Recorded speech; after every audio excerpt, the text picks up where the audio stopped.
Hello, friends. Susan Axelrod here, the Confidence Coach. I am delighted to be offering you this beautiful and truly amazing live interview in my Women's Wisdom series. This is a video series I created several years ago now, when I just found myself being inspired by what other regular people are doing. Many of us grow up seeing people on the big screen and wanting to be famous in some way. And I did too. I thought that being famous was the only way you could make impact. Along the way of my personal transformation journey, which you know about if you follow me, I realized I can be famous to me by simply sharing my own wisdom gleaned and gained in my lifetime and impacting just one other person. It doesn't need to be so many as we have been taught by the patriarchy. You're only successful if you're in the, having thousands and thousands of fans and followers or millions of people knowing who you are. No, in my world, in the world of legacy and true impact, inspiration, and motivation, I find myself to be inspired by just one thing that I see or read or hear, even by extension from other people telling me stories. Today's interview came up in this way. I was minding my own business, scrolling through my social media feed, which I do for my business. I use two platforms, Facebook and LinkedIn. And of course, I have a YouTube channel. And I read this article about this woman who was going into Bryant Park in New York City, which is familiar to me. I've been there many, many times. So it was a place that was personally familiar to me. And she was having tea parties there. I'm like, what's happening here? I've been to New York since I was young, and somebody goes into New York and starts having tea parties in Bryant Park, just on of her own volition. And so I connected with her on social and I said, this is an amazing story and I'd love to speak with you and interview you in my video series. And please contact me. And guess what happened? She did. And I am absolutely delighted to introduce and say hello to Liz Gannon Graydon. Hi, Liz. Hi, Susan. I was so looking forward to this conversation. I mean, come on. It's so crazy, this world that we live in. You know, Liz, I can't wait to get started. And I have a question, but I still just want to say one thing. And that is, you are such a great example of someone who activates, whereas many people, dare I say most people, just wish. And that is something that is so seminal to my message and my own experience. And so today we're going to learn about how this activation came about and what happened as a result. So thank you for responding to my random social media post. I'm really delighted to have you here today. Of course. Yeah. So I love inspiration. I love ideas, and I have been a person pretty much since I was 14 who took action. I'm blessed and lucky to come from a privileged background and was taught and trained a lot of leadership skills. But I think there's also something innate in my character that God gave me to, lead and to be able to take action. You must have had an idea about these tea parties in Bryant Park. And I'd like to ask you about that kernel first. Where did this come from? And then we'll get to the bigger story of the outcome. Oh, yeah. Well, I can tell you it started accidentally and then continued intentionally. For those of you who know New York City, it can be one of the most expensive places in the world, but there's also free, wonderful things that go on.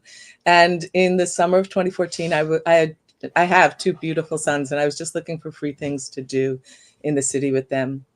And on Thursdays in Bryant Park in the summer, they have what they call Broadway in Bryant Park during the lunch hour. And so the actual Broadway stars come, they sing on the stage, and it's really wonderful. So I packed a lunch, and I said, I used to be an educator. I taught middle school for many years. And I know people on Facebook, and I put it out. I said, I'm packing a picnic lunch if anyone wants to come. And so we did that all summer. And then towards the end of the summer, when you have that first kind of chilly day, evening, when it gets a little chilly, all my friends went to get coffee as we were hanging out. And one of my friends said, I prefer tea. And I said, I do too. And she said, but I only really like drinking tea out of a real china cup. And I said, I have all these cups that were my mother's and grandmother's, and they sit in a cabinet. I'm in my dining room right now, and I do nothing with them. I said, next week I'll bring 2 cups and a thermos of tea. And Susan, I'm sure you're the same way. So when I was getting up that day, I said, well, if I'm packing 2 cups, I should pack 4 because you don't know who's going to show up. And I baked a blueberry bread, and I went and I sat down. And we were having a lovely time. But if you've been to Bryant Park, in the summer it gets super crowded. And there was a young man sitting next to us, and there were no tables left. So he was eating like a little salad on his lap. And I asked him if he wanted to join us at the table. And he didn't speak a word of English, or like very little English. He was from Turkey, but we had Google Translate. And he was an actor. And he said, but if you're an actor, you want to take a chance and come to New York. So he was in New York, and he was taking acting classes at night and English classes by day. And so he said, have you ever had Turkish tea? And I said, no. And so my friend said, well, why don't you come next week and bring some Turkish tea? And he said, next week, here. And he not only came back, he brought some friends. And it started kind of that way. But I don't know if you want me now or to ask another question, like a deeper. Yeah. Honestly, okay. So just so you know, so start there. I know you don't really know me. So, and some people know me. This may be new to other people. So I'm a note taker. And so when I'm interviewing, I look down a lot because I'm taking notes. I already have this tiny little pad, and I'm already taking out my, bigger notebook. Just so you know. So I wrote down, I started accidentally and continued intentionally. I mean, my God, I could do live videos on that one concept for the next 2 weeks. Yeah. Oh, and wow. then, and I may. And so that would be great. Yeah. And then you said, your friend said, well, I like tea. And you said, I do too. I'll bring my china cups and a thermos of tea. So I did that. I said that. Otherwise we could have been like, oh, let's just get tea next week at the tea place. Right. And then you said, to myself, I said, well, if I'm bringing 2 cups, I'll just bring 4. I mean, I want people to listen to this. Again, people who follow my videos know that I do this. Yeah. Your pen and paper, people, play this back and listen to these really, truly seminal messages that can make a difference in your life, in our communities, and in the world. And the last thing before I let you go this, Liz, again, you don't really know me, but my mother had a china teacup collection.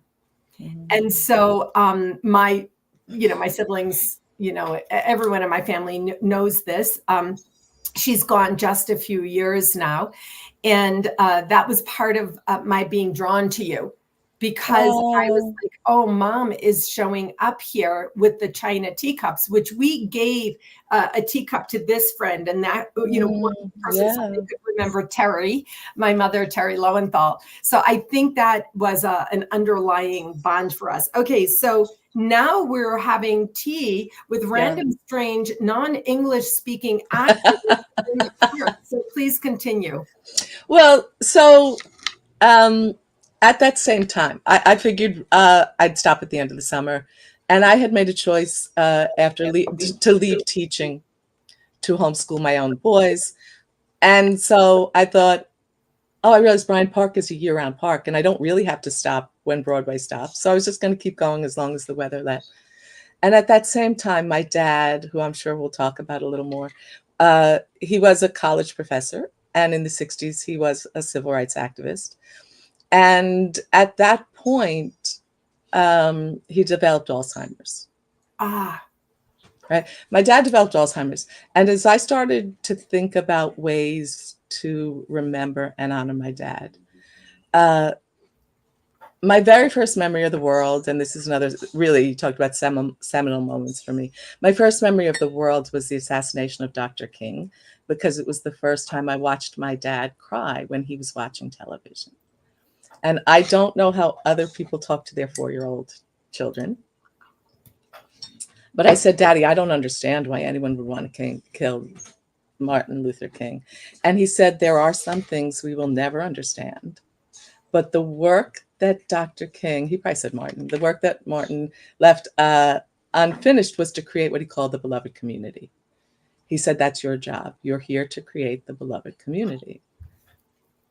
So as I was sitting there with my friends, I thought, oh, this is powerful. This is beloved community.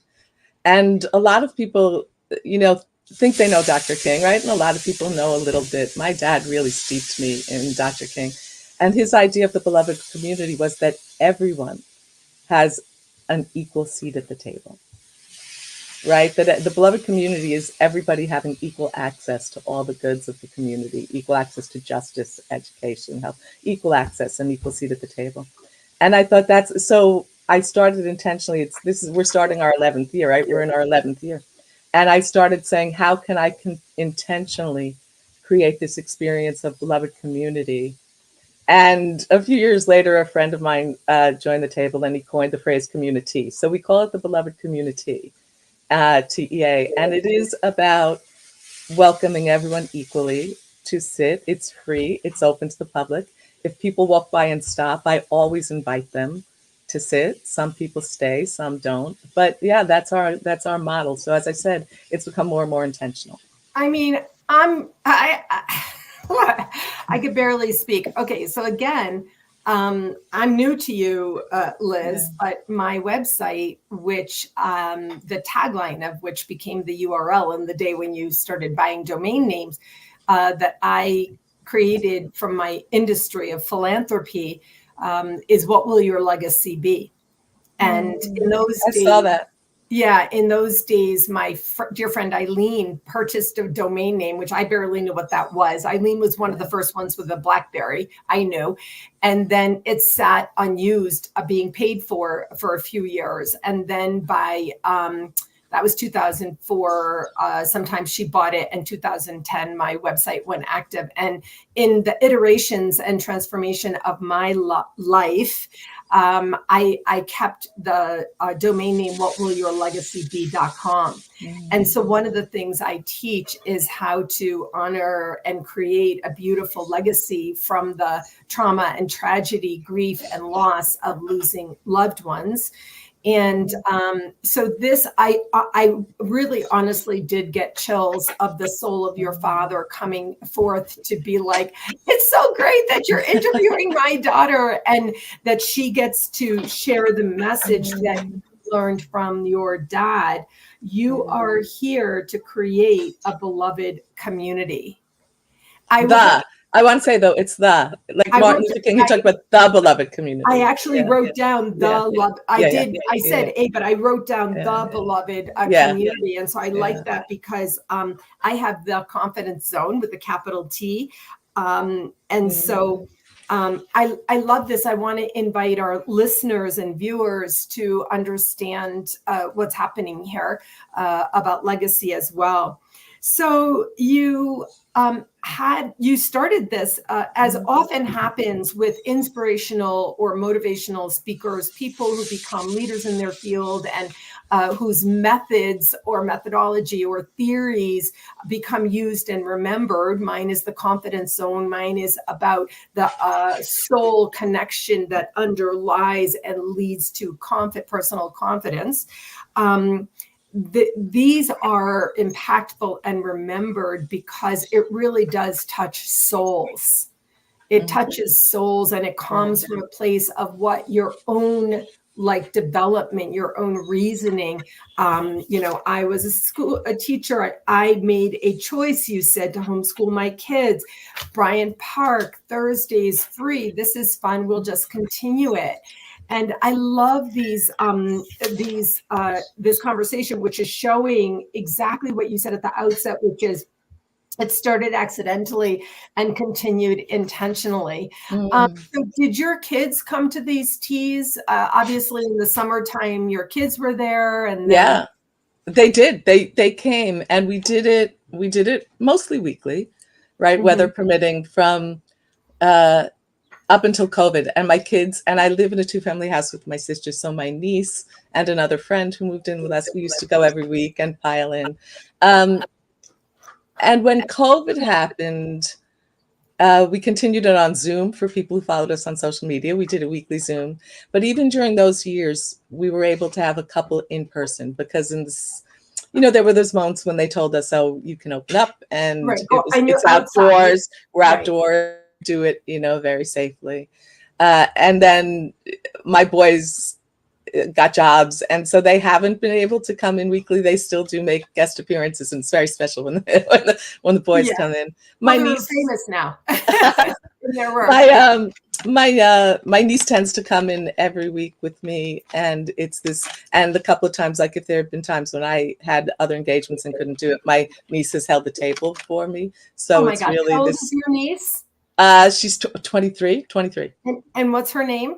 Rakhi, Rakhee. Yeah, Rakhi. Rakhee. And so Yeah. I am a Jewish mama, of course, of my own two daughters, Rebecca and Sarah, but I'm also particularly in devoted love to all of my nieces and nephews. Oh, it's such a beautiful relationship. I love the auntie relationship. Yeah, it's so good. It's so good. Another message of opportunity for anyone listening, if you don't have that experience, if it's hard for you, if it hasn't been the case, there is an opportunity for you to connect with nieces and nephews or your cousin's children or AKA any young person who might need an auntie.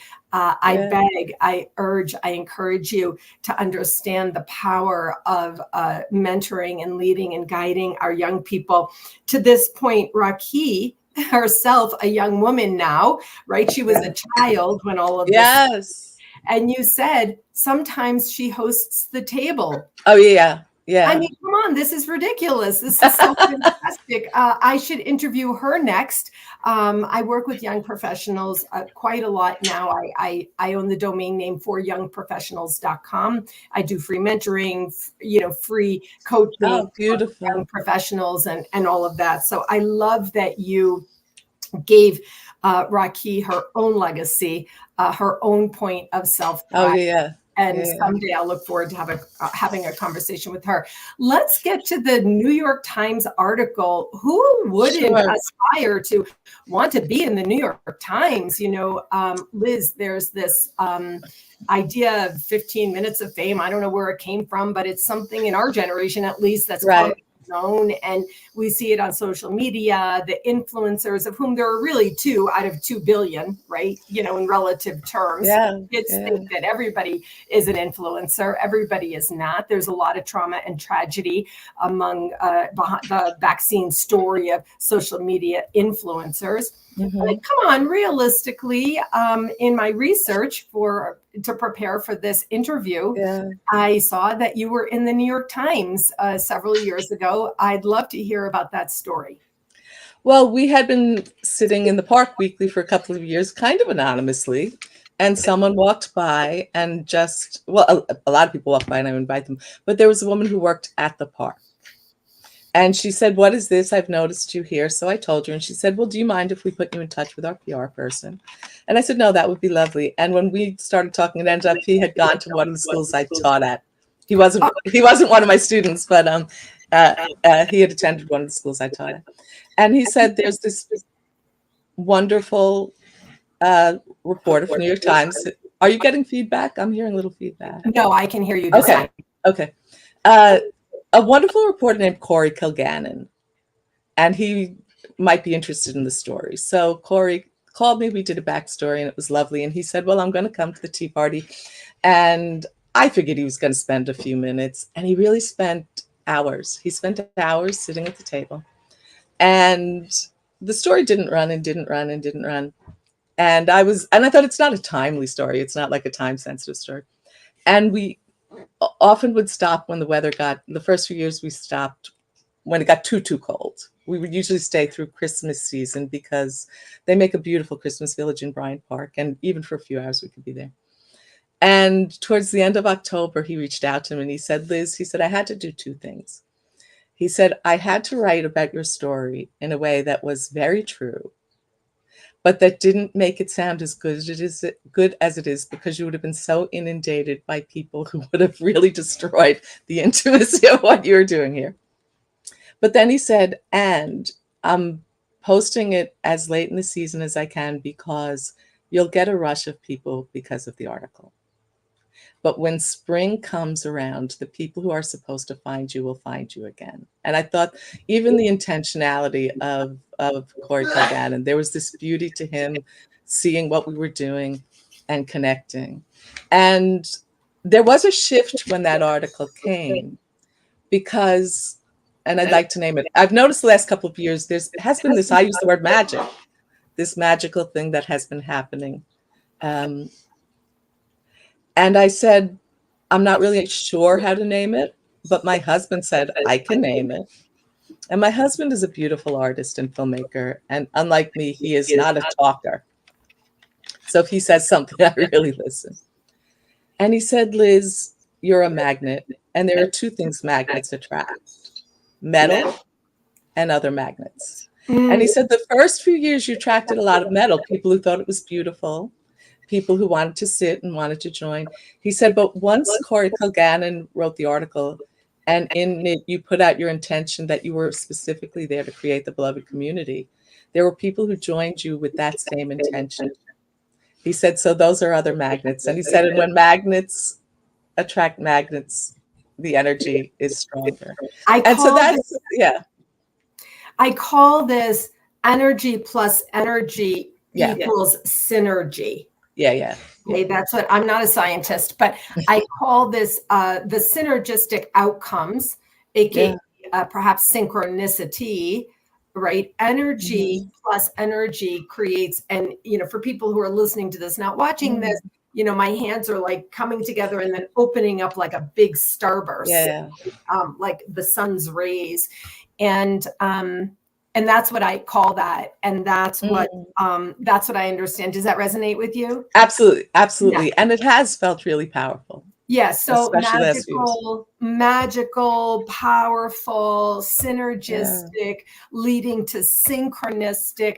How is it possible that you would get a reporter who lives in intentionality to the purpose and purposefulness of what you were doing, the legacy of your dad, and the legacy of Martin Luther King, Dr. Martin Luther King, and the purposefulness, the meaning-filledness of what you're doing, such that a New York Times reporter would be like, "Oh, I want the biggest buzz from this."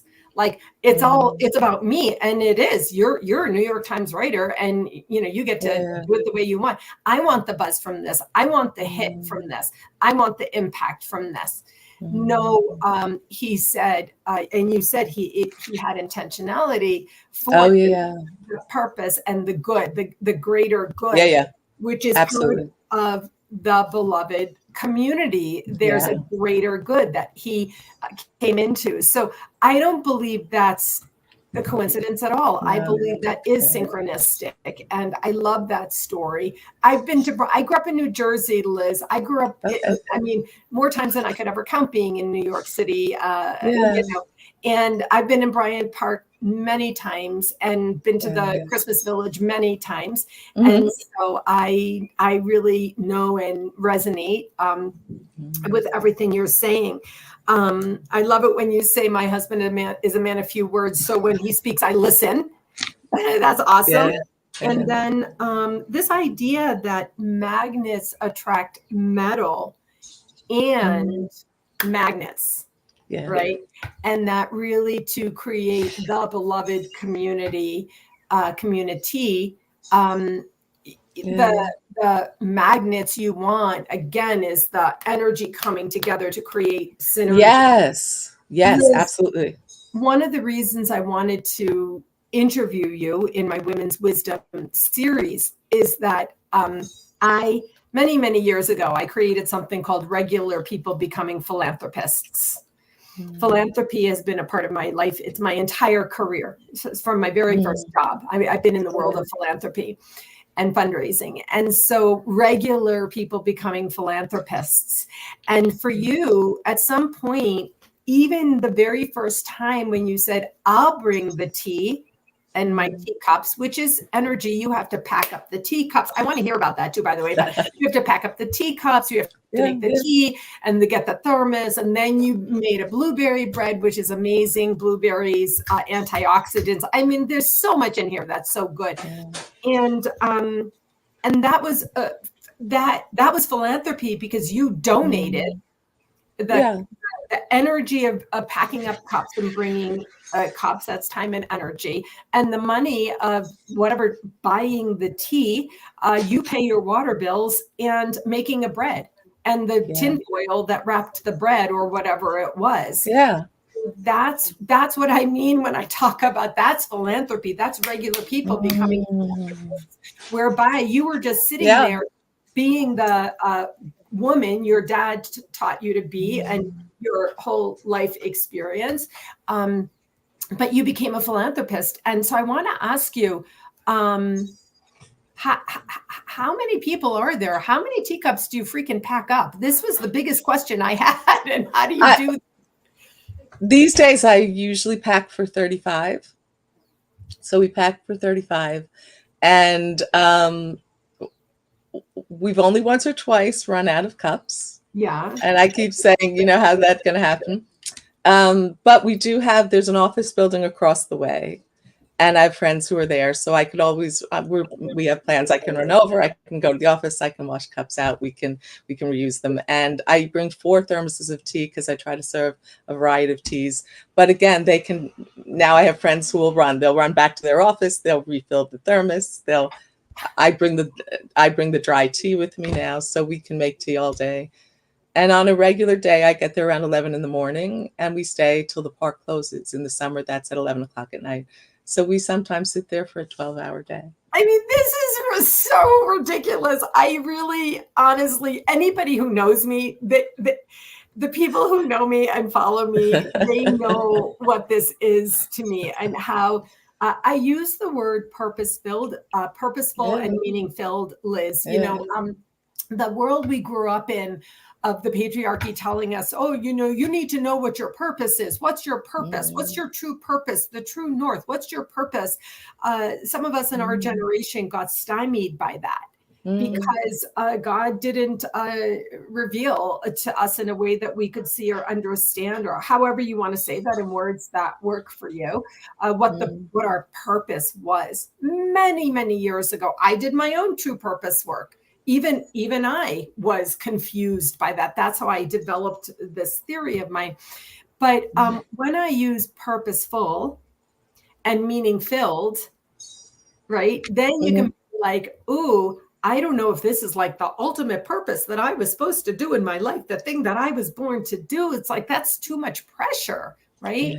But when you show up at 11 a.m. with 35 China teacups, which is so ridiculous, and then your tea, and now you got people running across the street to their office buildings to fill tea and, you know, get hot water or whatever. Do you understand what I'm saying here about like true purpose versus living a purposeful and meaning-filled life? I do, and I'm grateful for it. And I will say, post-COVID, I brought my father into the circle, and I'm going to bring my mom in at this moment in the conversation, because I was really raised with a couple of dichotomies. One was a personal dichotomy, one was an environmental dichotomy that informed how I have lived my life. And my father was this educator, activist, and my mother was an emergency room nurse in the West Village, in Greenwich Village. A lot of people know St. Vincent's Hospital. And my mother and father were so different. My mother was very conservative politically. My dad was very liberal politically. They never argued about politics. They shared values about, we love people, we want to care for people. And my father was always about the big vision, beloved community. My mother was an emergency room nurse, and the emergency room is all about triage. My mother used to say, she used to tease my dad, you can only help the person right in front of you. They didn't argue about it. They just had different points of view. And so for the first few years and pre-COVID, I acted from my dad's energy. What's the big vision? I'm here for beloved community. But post-COVID, sitting in the park, it's become more about acting from my mom's energy of triage, right? What is the need in this moment? And the whole group, they're a group of regulars, there are always new people, have become very intentional about how we gather and how we do it. There are a lot more people. I used to just do a lot of baking, but I find there are a lot more people who are more food insecure. Yes. Mm-hmm. So we do a lot more of bringing real food. We'll serve sandwiches all day, and I try to bring extra, and we'll send people home with food.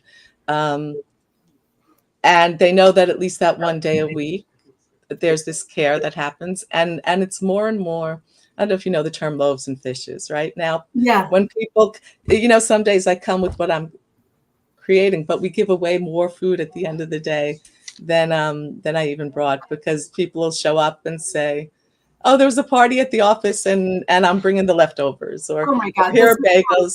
Ridiculous. There's a guy who's, yeah.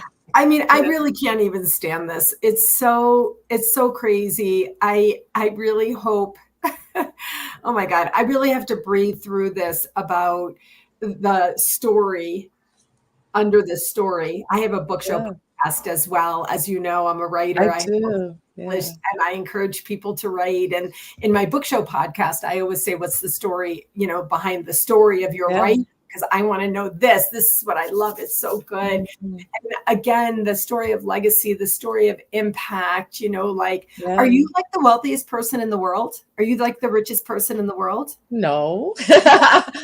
You're not the richest person in the world. And yet you just keep bringing food. And then what happened was other people who had office parties, see what's happening, and they'd be like, oh, here's an entire tray of sandwiches that was going to be thrown in the garbage.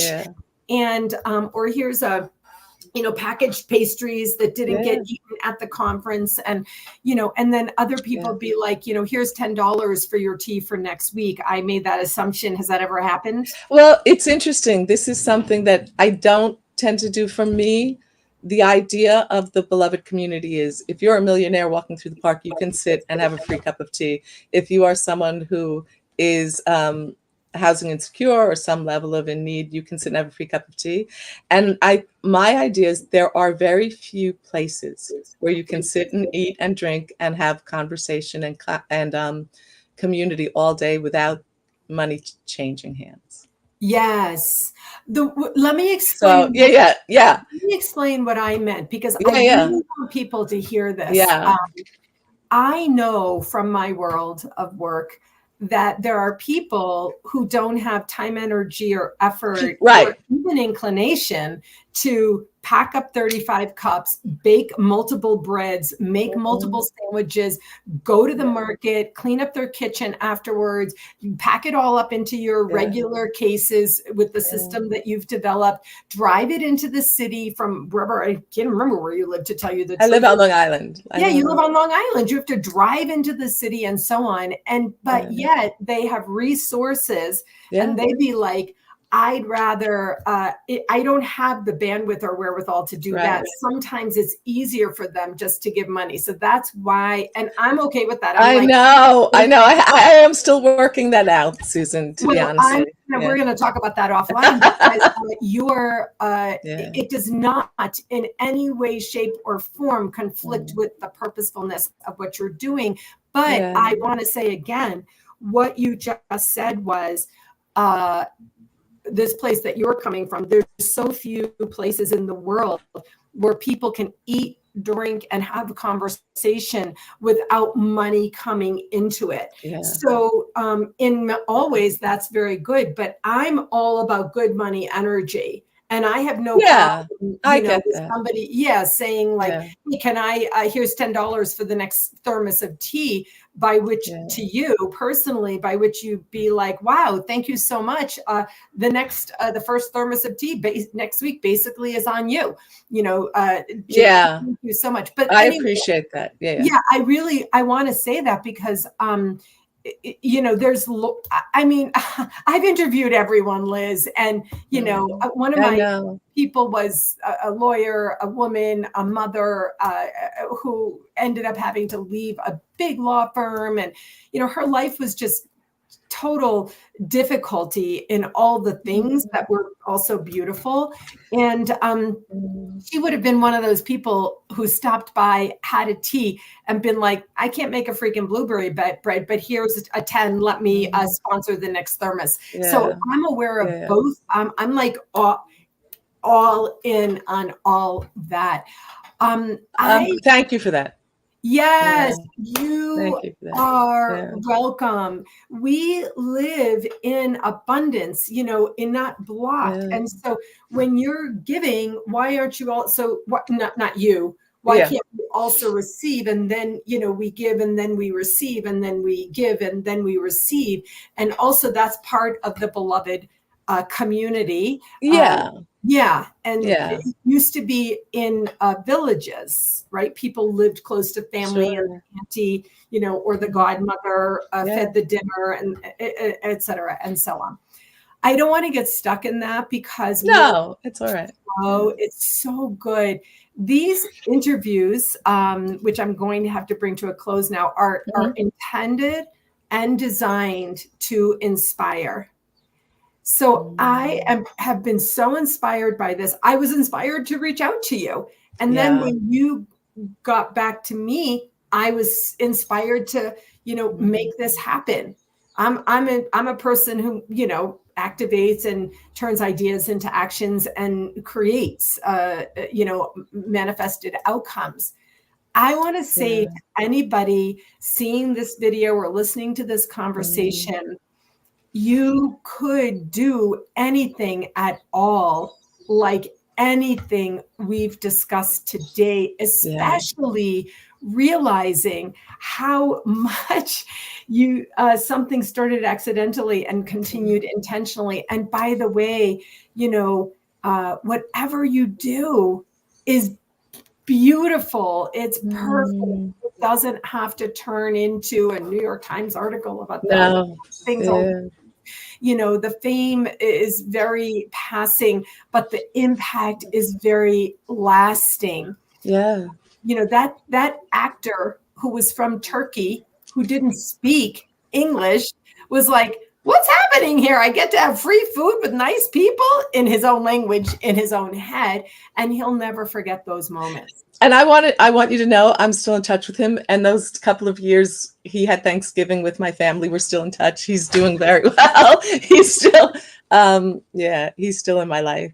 It is so ridiculous. It's so beautiful and so powerful. I am so in love with you, Liz. Same. Very mutual, Susan. I'm so in love with everything about this. I want to give a shout out to your husband. What's your husband's name? Rob Graydon. Rob. I want to give a shout out to Rob because likewise, if you were a man, I would also be shouting out your wife. It doesn't matter. Or homosexual. It doesn't matter if it was wife and wife or husband and husband.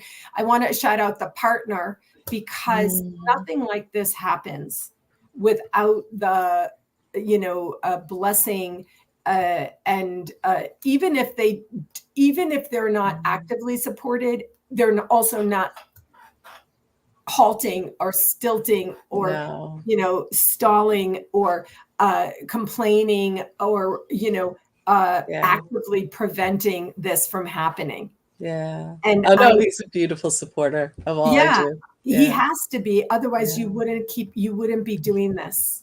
You wouldn't be doing this. And so I wanted to really give him a shout out, and your boys for when they, come into the picture, and your niece. I look forward to her. I get back east a few times a year. And so I will be seeing you in. I look forward, Susan. Possibly as soon as this October. when I that's have an great. event on a Friday and I might see you on a Thursday. Well, So that would be wonderful. yeah, I'm really I'm going to looking be forward. there. I'm going to be there with you. Oh, beautiful. Okay, my friend, I have to bring this Yep. interview to Thank a you. close. If you would like to speak with your niece and see if she wants to have a conversation to tell her viewpoint, vantage point, I'd be happy to interview her as well. I will definitely reach out to her. Okay. All right, my friend, wishing you all the best with continued success and integration in the beloved community. Take good care. Thank you so much, Susan. It's my pleasure.